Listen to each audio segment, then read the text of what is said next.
What bothers me, and I could literally probably count the seconds before an incident like this becomes politicized. And that part of it I never like, because that's not going to bring back lives. And then I always ask the question, when something like this happens, what is your plan? What do you do? I have a personal security plan. I train in mixed martial arts. I've been a big believer in the Second Amendment for a long time, with the prayer that I never would ever to use it. Sean Hannity is still struggling with a concept many conservatives have a hard time with.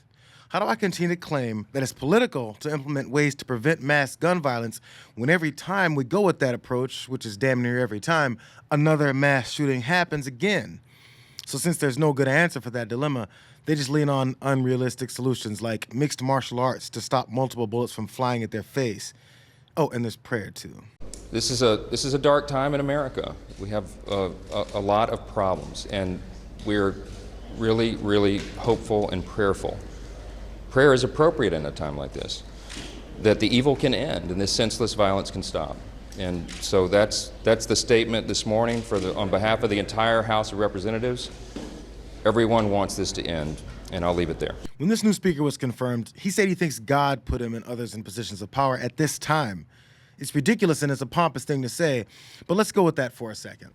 Does Representative Johnson think that God put him in this position to tell everyone to pray when a mass shooting happens? And if God placed you in this as the leader of this legislative branch of a government when a mass shooting happens, why wouldn't he want you to legislate to limit the deaths?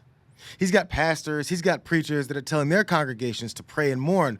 So what the hell does he need you in Congress for when he can just go down to the pulpit and tell everyone to pray? Why do you have to do it from here? It just might be because Mike Johnson cares more about the politics of protecting gun manufacturers that paid him to. And this happens with almost every shooting incident. The immediate call by the left in this country, we need more gun laws, we need more legislation. Yeah. What's your answer to that? At the end of the day, the problem is the human heart. It's not guns, it's not the weapons. At the end of the day, we have to protect the right of the citizens to protect themselves, and that's the Second Amendment. And that's why our party stands so strongly for that. I agree with the comments of your guests there. This is not the time to be talking about legislation. We're in the middle of that crisis right now. Any specific gun law that you would look at, or any new legislation you would look at? Well, been on the job for 48 hours. We'll see. I mean, there'll be lots of discussion, as there are after these heartbreaking tragedies. But your point is well taken. I mean, you know, in Europe and in other places, they use vehicles to mow down crowds at parades, where they've done that here in the United States. It's not the weapon, it's the underlying problem. I believe we have to address the root problems of these things, and mental health, obviously, as in this case, is a big issue, and we've got to seriously address that as a society and as a government. It's pretty obvious that our political leaders' responses to regular mass shooting tragedies like this one come down to their desire to end it. If it doesn't affect them and their lives personally, they simply just don't give a damn. We saw Representative Burchett say that they'll do nothing after that Tennessee school was shot up, and that he homeschools his daughter to avoid her being murdered at school. Hannity just said that everyone should train to be Neo from the Matrix instead of implementing laws that prevent mass shootings. They're not affected, so all they've got is prayer.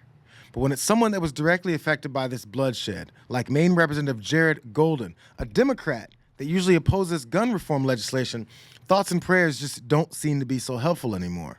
I have opposed efforts to ban deadly weapons of war like the assault rifle used to carry out this crime.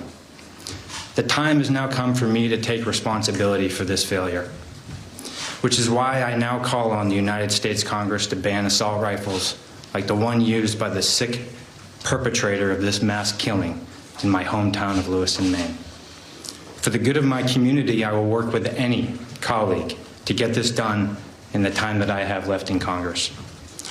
To the people of Lewiston, my constituents throughout the 2nd District, to the families who lost loved ones, and to those who have been harmed, I ask for forgiveness and support as I seek to put an end to these terrible shootings.